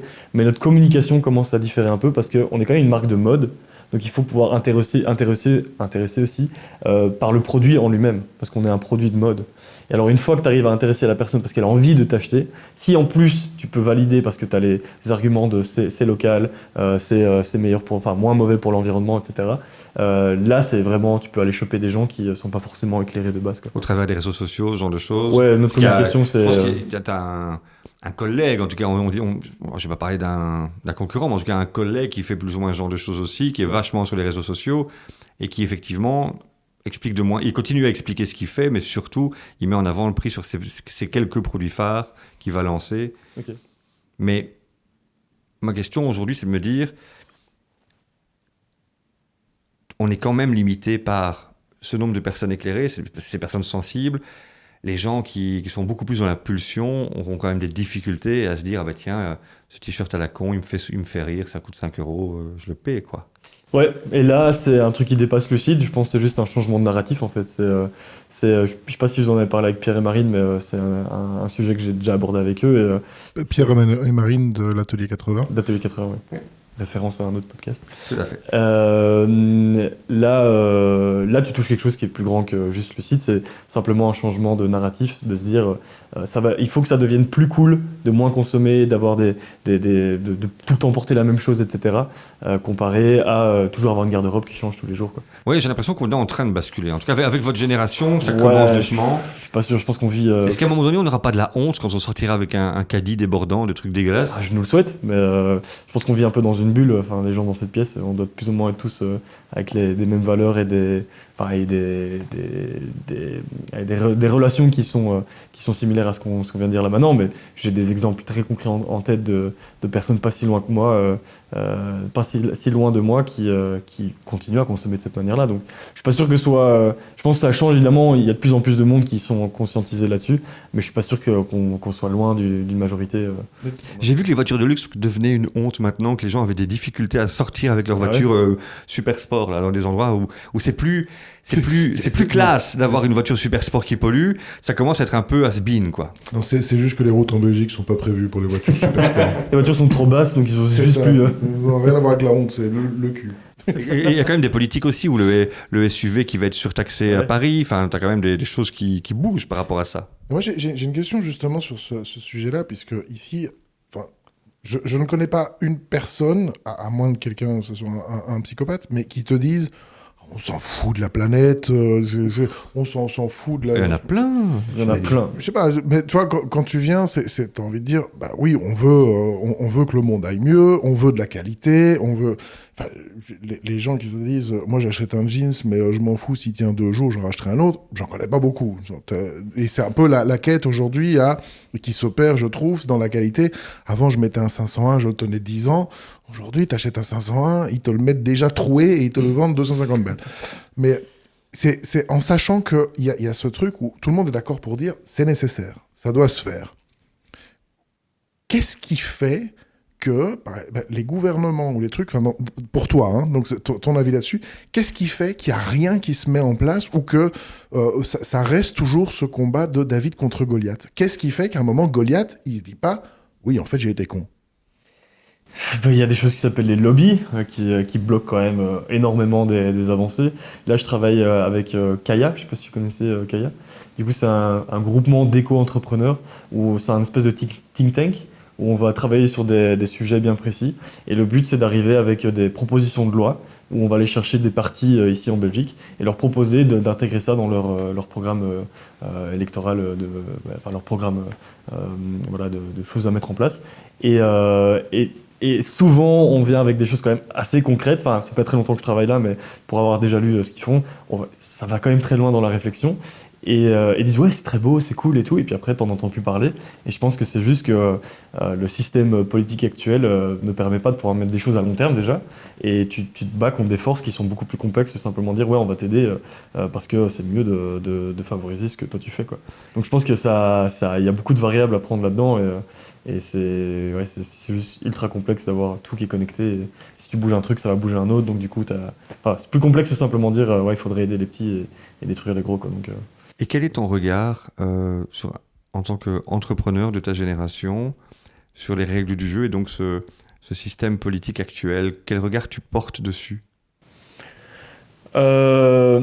C'est encore un peu trop tôt pour en parler, je pense, parce que là, on a quand même pas mal d'aides ici en Belgique pour pouvoir se développer. On a plein de gratuités. L'incubateur dont je parlais juste avant, il est gratuit, typiquement. Donc ça, c'est quand même un gros plus. Donc l'entrepreneuriat est quand même pas mal boosté, mais c'est plus l'étape d'après, où quand on veut scaler, donc quand on veut passer à la production à échelle, où là, tu te rends compte que du coup, il y a quand même des choses qui pourraient être mises en place, qui pourraient beaucoup plus nous aider. Typiquement, là, on travaille justement sur une proposition de TVA en fonction des plus-values environnementales ou sociales de ton service ou de ton produit, et qui pourrait du coup être un malus pour les grosses entreprises et un bonus pour les grosses entreprises, pour les entreprises qui font mal les choses, et un bonus pour les entreprises qui font bien les choses. Ce qui fait qu'au final, tu as ton prix. Donc là, on disait qu'un énorme facteur de décision, ça reste le prix. Sinon, on peut avoir une TVA plus basse, on peut se permettre de mettre des prix plus bas en gardant nos marges habituelles, ce qui fait qu'on sera plus compétitif par rapport à un produit de fast fashion, si je prends typiquement le vêtement. Et ça, c'est des choses que nous, en tant que jeunes entrepreneurs, etc., on est peut-être encore un peu idéaliste là-dessus, se dire ouais, ça va être facile à mettre en place et c'est un levier de malade. Et quand tu le présentes aux politiques, je pense qu'il y a toujours, c'est plus complexe que simplement dire ouais, on va le faire. Donc voilà, mais sinon, il y a plein de subsides qui sont disponibles pour aider à mettre en place ton projet, plein de gratuités, plein d'accompagnements, etc. Donc je pense que le politique booste pas mal l'entrepreneuriat. Après, il ne booste pas que l'entrepreneuriat durable. C'est ça qui est aussi parfois un peu problématique, parce que tu as encore parfois des investissements ou des subsides qui se mettent dans des projets que je considère, moi en tout cas, pas forcément là pour aider à faire avancer le schmilblick. Et puis tu as aussi le lobby des organisations, des grosses entreprises qui généralement réussit à détourner un peu une proposition pour s'en tirer des bénéfices. Ça arrive également, c'est pas... Ok. Toi, tu communiques principalement par les réseaux sociaux? Ouais, on a Instagram, ça reste comme notre Instagram, Facebook moins. J'ai l'impression que ça devient un peu plus compliqué de communiquer sur Facebook. LinkedIn, qui marche pas mal. Parce que du coup, on a toute la partie Instagram qui est très vitrine et très. Nous, on communique avec beaucoup d'humour, enfin, ce qu'on considère être de l'humour. Et on voit que ça prend pas mal, mais du coup, plus dans le cadre d'Instagram. Et sinon, LinkedIn, c'est plus des sujets où on veut vraiment créer un débat. Typiquement, il y avait un débat qu'on avait, est-ce qu'on voulait faire des chaussettes? Voilà, il y a un prototype juste là. On voulait faire des chaussettes et on se demandait dans quel matériau il fallait le faire. Parce qu'en fait, nous, on est pour l'instant 100% recyclé. Mais le recyclé, il marche bien quand c'est des vêtements qui n'ont pas énormément de friction. Donc typiquement un sweat, un t-shirt. Or, la chaussette, c'est le vêtement qui a le plus de friction parce que tu viens toujours frotter contre ta chaussure. Et alors, si tu as de la friction, c'est une matière qui, par rapport à du coton organique, vu que les fibres sont plus courtes, tu vas plus vite avoir une chance d'avoir des trous ou un défaut technique, quoi, ça, dans le recyclé. Ouais. Et donc, on se demandait, est-ce que ça vaut la peine de faire une chaussette où on sait qu'il y a de la friction, donc ta chaussette, probablement après 2-3 ans, elle aura des trous, donc peut-être que tu voudras la changer. Donc techniquement, c'est pas le produit qui sera le plus durable. Mais à la base, il a une empreinte beaucoup plus intéressante que le coton biologique. Ou alors on se dit on va mettre du coton biologique qui du coup va tenir la longueur, des chaussettes qui vont peut-être durer 10 ans, mais qui ont une empreinte environnementale de base plutôt problématique.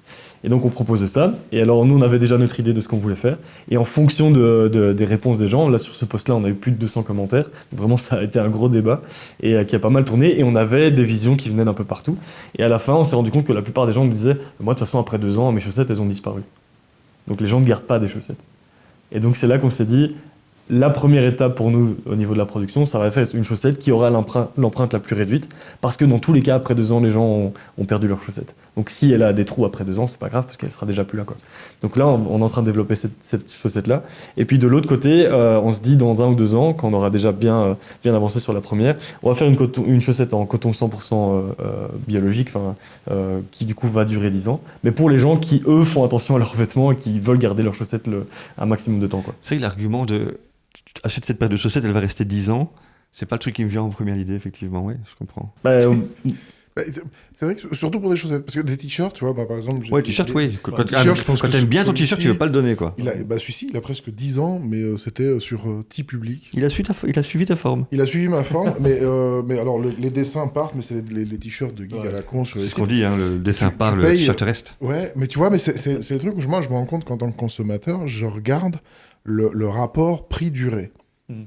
Tu vois, et c'est, par exemple, j'ai une fille de 5 ans, je préfère lui acheter une combi, là je lui ai acheté sa combi thermodactyle pour l'hiver, ça te coûte 65 balles pour le haut, c'est en laine de mérinos, mais ça dure dans le temps. Ouais. Moi j'ai acheté un truc... Le sweat, là c'est pareil, ça fait des années que je l'ai, j'ai des t-shirts de marque allemande et puis vegan aussi, mais et pareil, il disait qu'il bougeait pas, il bouge pas. Ouais. Et comme tu aimes, quand tu aimes ton suite, il n'y a rien de pire que de le perdre. Ouais, mais moi, tu vois, c'est l'argument vegan derrière, parce que ça, c'est un argument où je me rends compte que je me pose pas la question. C'est vraiment juste rapport, temps, durée. Parce que Mérinos, du coup, t'as pas le vegan derrière. Donc c'est de la laine. Ouais. C'est de la laine, ouais. Et ouais, donc du coup, t'as pas forcément... je me suis pas... Mais parce que, tu vois, moi, le mouton, on a toujours tondu les moutons, tu vois, c'est le truc, mais c'est vrai que c'est pas du... Il faut voir où ils vivent tes moutons, quoi.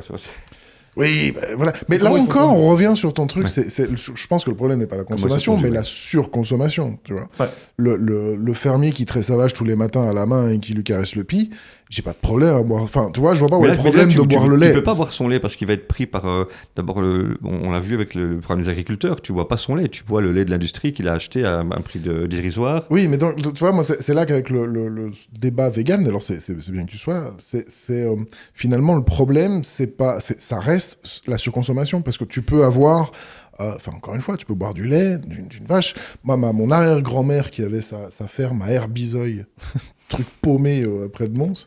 Mais tu as de vaches, tous les Herbizoynois qui nous écoutent. C'est ça, je crois qu'il y a 2 personnes à Herbizoy. Mais Thierry, les vaches ne produisent pas toutes du lait. Pour que ta vache produise du lait, il faut quand même qu'elle ait eu un veau et puis ils la maintiennent comme ça. Et tu vois, c'est pas naturel. Elle avait son champ, sa ferme, sa vache, et tu la voyais, alors avec son âge, elle allait chercher les œufs dans ses poules, et le matin, la vache venait, et pendant qu'elle broutait, on trait la vache, et elle avait son seau de lait. Mais comme il dit, pourquoi est-ce qu'elle a du lait ? C'est parce que du coup, elle a un enfant, c'est comme, elle a un veau, oui. Comme les humains qui produisent du lait, parce que du coup, il y a un rapport biologique derrière. Mais là, si toi tu prends son lait, ça veut dire que c'est du lait qui va pas aller au veau. Et en général, le veau, il va pas téter la vache, il va avoir de la nourriture de substitution du coup, pour que nous on puisse avoir le lait de la vache. Des graisses animales aussi. C'est ça. Et c'est pour ça que tu retrouves pas mal de vaches qui ont également une césarienne, une belle césarienne sur le côté, parce que tu les. C'est à la chaîne quoi. Tu les fais à la chaîne, ouais, c'est ça. Les vaches laitières, du coup, tu es obligé d'avoir quand même un rendement, et donc du coup, elles ont pas un cycle de reproduction naturel. C'est pas une vache, c'est un pis quoi. C'est ça. Ouais. Toi, t'en fais un pis. Et j'ai pas les chiffres en tête, mais j'avais regardé une fois la durée, l'espérance de vie d'une vache, je veux dire en conditions normales. Je me demande si c'était 40 ans, mais j'ai plus trop ça en tête. Et les vaches laitières, du coup, qui donc du coup sont forcées à un rythme non naturel de procréer, ça passait en dessous de 10 ans, quoi. Donc tu vois, c'est quand même, tu mets le corps à stress, quoi. Si tu penses au bien-être animal, forcément, même rien que pour le lait, je peux comprendre vraiment, tu vois. Je sais pas, moi j'ai toujours besoin de ma côte de bœuf et de mes céréales le matin. Donc, oui, mais c'est juste que mais quand tu parlais aussi des cycles courts et de la surconsommation, je pense qu'une personne qui à un moment donné va vers l'animal et il va se dire tiens, j'ai besoin de ma côte de bœuf, je vais lui mettre un coup de masse sur le crâne et puis après je vais l'égorger parce que moi j'ai fait une visite des abattoirs de Douai. Il faut savoir, enfin, quand tu vois la chaîne à laquelle c'est fait, c'est impressionnant. C'est impressionnant. Et effectivement, j'ai besoin de ne plus y penser pour continuer à manger la viande. Et si on me propose autre chose, je ne vais pas dire à goût égal, mais qui me permet vraiment de changer mes habitudes, c'est parce que je suis fainéant, je crois que je le fais, quoi. Ouais. Il faut vraiment avoir une proposition alternative. Ça, par contre, c'est essentiel. Et je pense que les gens mangeraient beaucoup moins de viande s'ils avaient eux-mêmes à tuer la bête, à faire toutes les étapes avant, qui sont quand même des étapes pas hyper cool. Et il y a même des rapports maintenant qui montrent que les gens qui travaillent dans des abattoirs, après 2 ou 3 ans, ils ont des problèmes psychiatriques parce que tu es quand même en train de tuer à la chaîne des êtres vivants, quoi. Donc, tout ça montre quand même qu'il y a quand même des facteurs qui montrent que ce serait quand même intéressant de pouvoir diversifier un peu notre alimentation. Je pense qu'un abattoir, c'est quand même quelque chose à voir. Et ils nous font faire la visite par l'envers du décor. Donc tu commences par les derniers morceaux qui sont coupés par des gars qui sont donc dans un fricot. Hein. Ils découpent la viande à 4 degrés. Et toute la journée. Hein. Toute la journée, les gars coupent de la viande, les morceaux pour les réduire en plus petits morceaux. Puis tu remontes la chaîne, tu vois les carcasses qui sont exposées et qui sont maturées. Ouais. Et puis tu remontes la chaîne et puis tu vois la carcasse qui est coupée en 2. Et tu remontes la chaîne et jusqu'au moment où tu vois le moment où il y a un rouleau qui retire la peau en un coup. Et puis tu remontes la chaîne au moment où tu as un gars qui met un crochet sur le tendon, qui soulève la vache et puis qui lui met une bastos tu vois, à air comprimé dans le plomb. Et puis alors, pire que ça, et ça c'était le pire de tout pour l'anecdote, tu remontes la chaîne, tu as les vaches qui attendent dans le chemin, mais c'est long, hein, c'est un long chemin. Et après, il est 16h, on arrête, les gens ils se barrent, et puis t'as les vaches qui attendent jusqu'au lendemain. Et tu les entends, quoi, ça sent la mort. Et alors, pour le truc à la Massacre à la tronçonneuse, t'avais le mec qui était là juste pour recevoir les bons des vaches qui étaient arrivés. Il était dans un petit box de 2 mètres sur 2. Son métier, c'est recevoir les bons de commande. Et il avait derrière lui, tu sais, les photos de filles porno un peu qu'on retrouvait dans les années 80, tu vois, tout seul dans son box à entendre le bruit des veaux et des vaches, tu vois, qui meuglent comme ça toute la journée. Et tu te dis, mais même pour ces gens, c'est déshumanisé, quoi. Il y a plus d'humanisation dans ce truc-là. Ouais, clairement. Et après, c'est du estampillé de qualité locale. Ouais, et ça, c'est quand ça se passe dans les meilleures conditions. Mais exactement, souvent, là, les conditions sont très bonnes et l'hygiène est irréprochable. T'as souvent des vidéos d'abattoirs où ça se passe pas forcément aussi bien que ça, quoi. Donc, est-ce qu'il y a une façon éthique de tuer des animaux? Voilà, et donc, effectivement, le côté vegan pour un vêtement, moi, je pense qu'il prend son sens dès qu'on commence à y réfléchir. Ouais. Je sais pas, là j'ai faim maintenant. Je pensais qu'on t'avait convaincu, mais convaincu d'aller chez Burger King. Oui, mais il y a plusieurs effets qui se coulent avec Thierry, il faut le temps que ça percole. Oui, non, mais c'est juste que je pense qu'il y a beaucoup de choses qu'on doit mettre en place, mais il y avait cette ministre en France qui avait dit il faut pas que les gens essaient de changer du tout au tout, il faudrait que chacun fasse un petit peu. Ouais. Oui, c'est vrai. Ce serait largement suffisant. Et pour moi, le problème, je pense, c'est ce côté à la chaîne et surconsommation. Et que si on revient à une consommation normale, et, tu vois, il n'est pas normal qu'aujourd'hui la France soit le premier pays importateur de bouffe. Ouais. C'est la France. Il n'est pas normal que moi qui vis à la campagne, acheter mes tomates chez le fermier d'à côté qui les fait pousser dans son champ, ça soit plus cher que la tomate qui a fait 3 fois le tour du monde. Ouais. Donc tu vois, c'est ce truc-là où je me dis, ok, j'entends le côté vegan, j'entends le côté sociétal, et par exemple pour les t-shirts, je trouve ça génial parce que voilà. Mais pour moi, c'est à quelles armes tu as besoin pour enrayer ce problème de surconsommation, tu vois, ce truc à la chaîne, de grosse industrie, parce que comme tu le dis, c'est David contre Goliath. Donc, à quel moment tu mets Goliath à genoux? On a des mecs comme Jean qui crée plein de David, et puis c'est la bande des David, quoi. Ouais, c'est ça. Ben, ici, on voit, typiquement, si on prend le cas du textile, encore une fois, nous, on n'est pas la meilleure solution. Donc, la meilleure solution, c'est la seconde main, parce que du coup, tu n'as pas d'étape intermédiaire. Vivre tout nu. Ou vivre tout nu, mais voilà, ça faut habiter à Berlin. Donc, oui, non, et puis ça dépend avec qui tu vis aussi. Ça, oui, peut-être pas envie de, forcément. Il n'y a pas un moment où on se met tout nu dans ce podcast? Si, mais ça, c'est après. Ok, ça. C'est un autre podcast, du coup. C'est ça. Voilà. Et le setup fait un peu penser à ça. Ouais. Il y a un canapé et tout, là. J'ai perdu mes idées, du coup. Plein de David. Ouais, plein de David. Et donc, du coup, Le but ici, c'est pas de créer des énormes machines, mais c'est d'avoir plein de solutions alternatives. Donc pour les gens pour qui la seconde main ça va, à fond seconde main. Il y a des gens pour qui ça va pas, donc du coup ils préfèrent louer leurs vêtements. Du coup là il y a une possibilité de louer des vêtements. Ceux qui veulent pas louer vêtements et qui veulent vraiment les posséder, il y a des marques qui font mieux les choses, comme nous typiquement. Donc tu as plein de petites alternatives qui au final vont pouvoir diversifier un peu et donc rendre les Goliaths un peu moins gros par rapport à plein de petits David. Mais ça veut dire aussi que dans ta vision, il n'y a pas la volonté de faire une croissance de X pour devenir une licorne et puis après pouvoir faire un exit à 40 ans en te disant mais ça y est maintenant c'est pas une volonté pure, ou bien tu te dis ah ça serait quand même pas mal. Non, j'ai pas forcément de vision là-dessus parce que je me dis, vu que mon intérêt pour la mode est encore pour l'instant limité, je pourrais aussi être intéressé d'être dans d'autres industries et sur d'autres projets. Mais je me verrais mal sortir de Lucide tant que tous les jalons n'ont pas été bien posés et qu'on n'a pas un truc qui roule et qui après pourrait continuer. Et je suis sûr qu'il y a des gens qui sont capables de faire mieux que moi les étapes d'après. Donc ça, c'est pas impossible que... Mais ce que tu veux dire aussi, c'est que si tu as un salaire décent, ton but, c'est pas la croissance pour la croissance non plus. Parce Non, que voilà. ça aussi, c'est une maladie derrière l'industrie. Il y a la croissance pour la croissance, il y a cette volonté exponentielle, et puis après, le passage en bourse. Et puis le passage en bourse, ce sont des gens qui vont spéculer sur ton entreprise en se disant mais moi je veux juste mes 4%, mes 5% à la fin de l'année, mes 20%. Ouais. T'as aussi ce problème-là. Et c'est une discussion qu'on a eue récemment, parce que du coup je vais peut-être rentrer dans le réseau Entreprendre Bruxelles, qui est un chouette réseau ici pour l'entrepreneuriat, et on doit être validé par différents entrepreneurs qui cooptés. Du coup cooptés pour entrer dedans. Et je rencontrais un récemment, et justement il me disait voilà, c'est quoi ta vision sur la croissance, etc. Et pour moi ce qui est intéressant, c'est de pouvoir grandir jusqu'à ce que tu n'aies plus les mêmes valeurs derrière, enfin que tu sois plus capable de proposer les valeurs que tu avais à la base. Donc c'est-à-dire, moi, si on devient Patagonia, enfin le nouveau Patagonia, tant mieux, mais il faut du coup que la qualité et la chaîne de valeur soient similaires au premier jour, quoi. Oui, alors Patagonia, on va pas ouvrir le débat parce qu'il est apparemment Exactement. pas aussi clean que... C'est ça. Du coup, Patagonia, ils ont, pour avoir pas mal cherché ce qu'ils faisaient, jusque dans les années 90, c'était nickel, toutes les valeurs y étaient.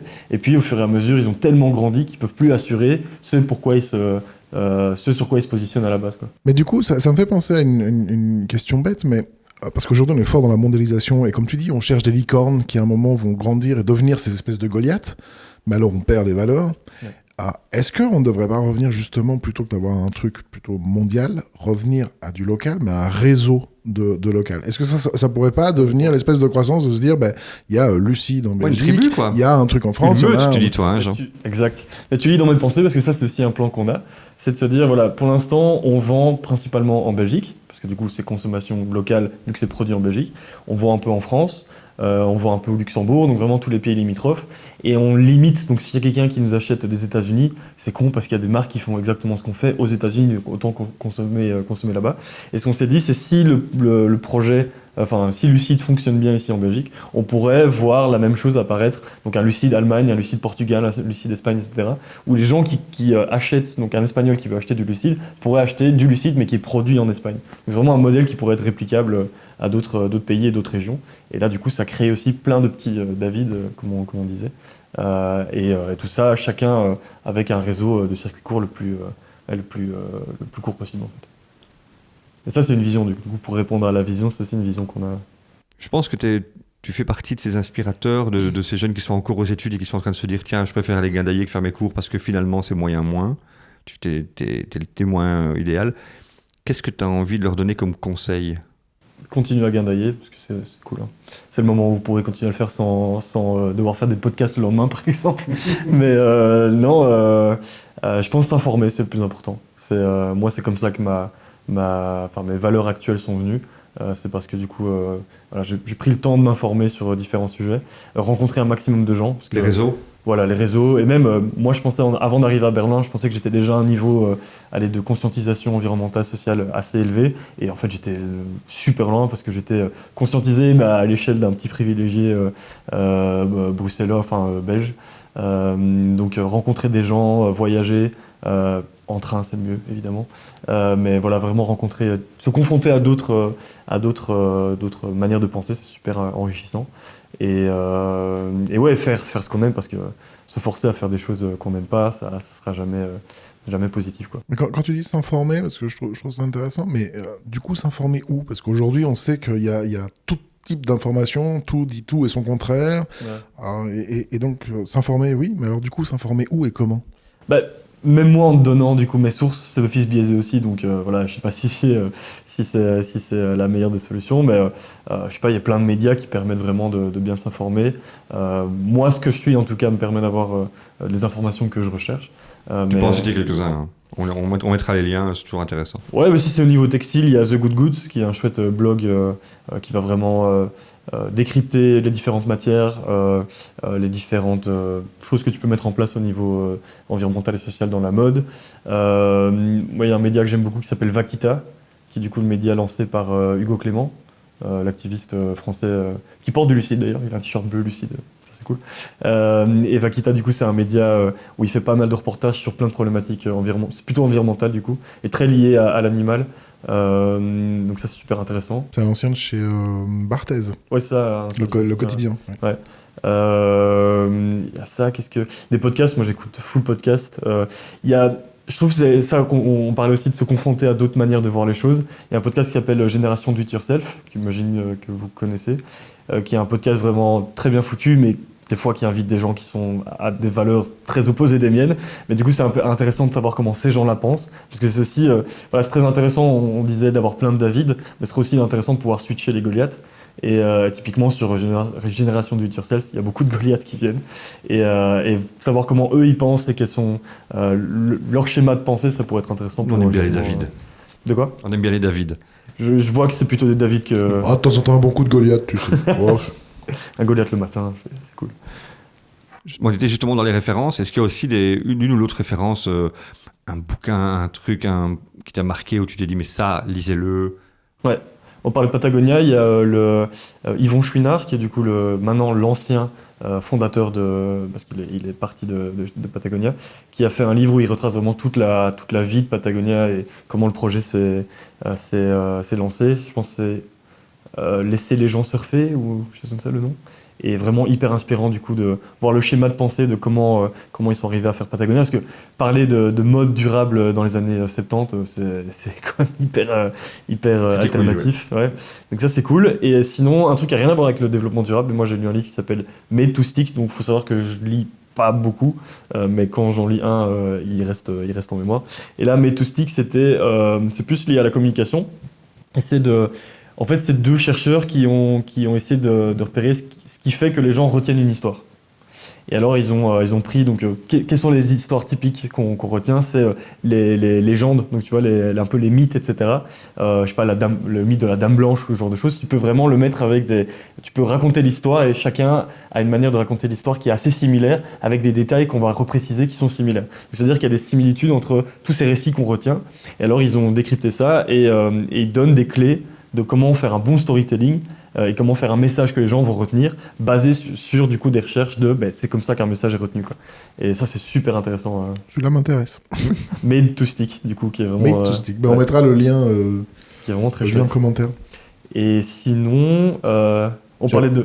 J'allais dire, on va mettre le lien Amazon, mais je vais me faire dégommer là. Moi, je l'ai en PDF, donc si quelqu'un veut que je lui envoie le PDF. Voilà. Et sinon, un livre très cool, mais c'est pas vraiment un livre, en fait, c'est plus un genre de freemium, en fait. Il y a un gars qui s'appelle Earthling Ed, qui est du coup, c'est lié au véganisme, qui est un grand défenseur du coup des droits véganes. Et il a créé un espèce de petit bouquin où en fait, tu as les 100 phrases que tu entends le plus quand tu es vegan, et comment répondre à ces phrases-là. Donc c'est typiquement, ah oui, mais du coup, comment je vais avoir mon apport en protéines? Il te fait vraiment, à par A plus B, une réponse que tu peux donner quand on te pose ce genre de questions. Et ça va m'être blindé dans ma vie de tous les jours. Donc ça, c'est super intéressant à lire aussi. J'ai l'impression que quand on est vegan, il faut se justifier, quoi. Ouais, mais après, c'est pas toujours négatif. Hein. Il y a aussi des gens qui viennent avec plein de bienveillance à dire. Voilà, c'est ça. Comment juste je peux dire, faire? Ouais. Et pourquoi on devrait être vegan alors que, je sais pas, quand tu vas dans la nature, il y a des carnivores, tu vois. Bah, comment tu peux expliquer ça de manière logique Tu réponds un peu comment tu peux faire. Tu Ouais, sais quoi bah, les réponses? bah, typiquement, la question de ouais, mais les hommes sont plutôt carnivores que végétariens. Et en fait, quand tu regardes l'anatomie d'un humain, on a des estomacs qui sont assez longs, des intestins pardon, qui sont assez longs, ce qui veut dire des digestions lentes pour des fibres. Or, dans la viande, il n'y a pas de fibres. Et quand tu vois l'anatomie des carnivores en général, c'est des intestins très Plus courts. direct. Du coup, ils mangent uniquement, enfin presque uniquement de la viande, et il n'y a pas de fibres, donc il y a moins de digestion à faire. Mais ça, c'est quand même une preuve que biologiquement parlant, on est plus fait pour être des espèces de ruminants que des carnivores. Ouais, t'as les 100 questions avec les réponses comme ça, C'est ça. développées. Et Pas c'est mal. super bien foutu quand tu débutes dans le véganisme, c'est utile. Ok. Jean, prépare-toi. On a les 3 dernières questions de ce juste. podcast. Tu es prêt? Je sais pas, on va voir. Tatin. C'est les 3 dernières questions, elles sont classiques mais importantes. La première question, après de tout ce dont on a discuté, le jour où pouf t'es mort et que tu quittes ton corps et que quelqu'un vient et te dit voilà on va faire le bilan, qu'est-ce que tu as envie de laisser à l'humanité? C'est très chaud comme question. À l'humanité carrément. Un lendemain de Gadaï. Hein. Ah oui, en plus un lendemain de Gadaï. À l'humanité. L'humanité c'est très vaste du coup, faut un truc quand même qui soit badass. Je sais pas, j'ai envie de laisser un mode de pensée, je dirais, de se dire. C'est une humanité, enfin ça va pas parler à toute l'humanité du coup, mais pour moi c'est. Nous on n'a pas le droit de se plaindre, donc les personnes qui sont dans cette pièce-ci, on n'a pas le droit de se plaindre, parce qu'on est tombé dans la meilleure des situations. Et donc pour moi il faut toujours prendre. Quand quelque chose se passe dans ta vie, il faut toujours prendre le contre-coup de ok, c'est pas si grave que ça. Donc c'est un espèce de message positif à se dire bah, nous on a beaucoup de chance dans notre vie et on n'a pas besoin de. Enfin, on n'a pas de vraie raison de se plaindre. Et donc pour moi, ce serait un espèce de. C'est très bateau, j'ai l'impression, c'est dans quoi je m'engage, mais un espèce de message de solidarité, de se dire voilà, il y a toujours pire ailleurs et il faut faire en sorte d'avoir une vie qui va essayer de rétablir un peu une espèce un semblant d'égalité dans les situations des gens. Quoi. Oh, mais c'est pas bateau du tout, voilà, c'est ce que tu laisses. C'est beau ce que tu dis. Qu'est-ce que tu aimerais laisser à ta famille après toi? Ma famille. Un lendemain de Gadaï. Ouais, qu'est-ce que j'aimerais laisser à ma famille? Le sentiment que j'ai toujours été présent pour eux et toujours un sentiment toujours de bienveillance, donc c'est-à-dire que nos relations n'ont jamais été dégradées par ma personnalité ou par la leur et qu'il y a toujours une entente et une solidarité entre nous et qui se rappelle de moi comme un gars qui était conscient de sa chance et qui essayait avec toute la chance qu'il a de par sa situation, d'essayer de rendre peut-être la situation des autres plus acceptable aussi. Donc voilà, un message positif, j'imagine. Et du coup, et Dieu dans tout ça? Elles sont chaudes aux questions, c'est fou. Et Dieu dans tout ça, qu'est-ce que je pourrais même répondre à ça? Et Dieu dans tout ça... Est-ce qu'il y a un truc plus important que nous? Comment tu vois les choses? Comment c'est ce grand tout? Déjà, est-ce que Dieu, c'est un gros barbu assis sur son nuage et qui se touche la nouille toute la journée? On ne sait pas. Je pense que Dieu, déjà, il est très différent pour chacun. Je pense que le concept de Dieu est intéressant pour pouvoir se donner du courage, se donner un but aussi, c'est-à-dire qu'il y a quand même quelque chose après, donc je ne peux pas faire n'importe quoi maintenant. Et ça peut être très utile pour certaines personnes. Moi, je dois avouer que c'est pas forcément mon cas, donc je comprends les gens qui sont dans ces modes de pensée-là. Moi, je suis plutôt j'ai l'impression qu'il y a une force qui a quand même dirigé quelque chose, donc il y a une espèce pas de fatalité, mais il y a un destin, quoi. Il y a quand même quelque chose qui est plus fort que nous et qu'on doit dans tous les cas accepter. Donc voilà, Dieu dans tout ça, j'imagine qu'il y a qu'il y a quelque chose, une entité quelque part qui est plus forte que nous, mais de là à dire que c'est un concept d'une personne ou d'une personnalité, je sais pas quoi. C'est très compliqué comme question, j'avoue que je vais un peu dans tout. C'est une belle réponse, un peu à la Daniel Balavoine, tu vois, l'amour est plus fort que nous. Ben, écoute, j'espère que j'aurai pas le même destin que lui. Mais... Espérons, oui. J'évite les hélicoptères. Mais le Ouais. destin, t'as parlé du destin. Hein. Ouais. Au Moyen-Âge, on disait la roue de la fortune, c'est le truc qui pouvait te prendre par les cheveux comme ça. Ouais. Et maintenant, j'ai le générique en tête. Tu vois. Eh bien, Jean, lucide, hein, restez lucide. Allez sur son site. Magnifique logo d'ailleurs. Merci, Et, merci. et en plus, les produits là que tu nous as montrés, c'est vraiment top. Ouais, C'est tout à agréable fait. au toucher. Et je vous ai pas payé pour le dire, donc c'est ça qui est cool. C'est vrai. Ouais. Et en tout cas, on a hâte de suivre les événements, de suivre ta carrière, et on sera très heureux de se revoir d'ici 1 an ou 2 pour voir l'évolution. Trop bien, merci pour l'invitation, c'était très cool. Je suis en discussion. À part les 3 dernières questions, j'avoue que c'était la partie moins cool, mais le reste c'était très sympa. Bah, écoute, sur ce, moi je vais me faire une côte à l'os et un milkshake. Eh bien, merci Jean, merci Thierry. Merci à vous qui nous écoutez, qui nous regardez sur YouTube ou ailleurs. N'hésitez pas à partager, liker, donnez-nous vos commentaires. On est toujours intéressés pour savoir ce qu'il en sera. Merci. Ciao, ciao. Ciao.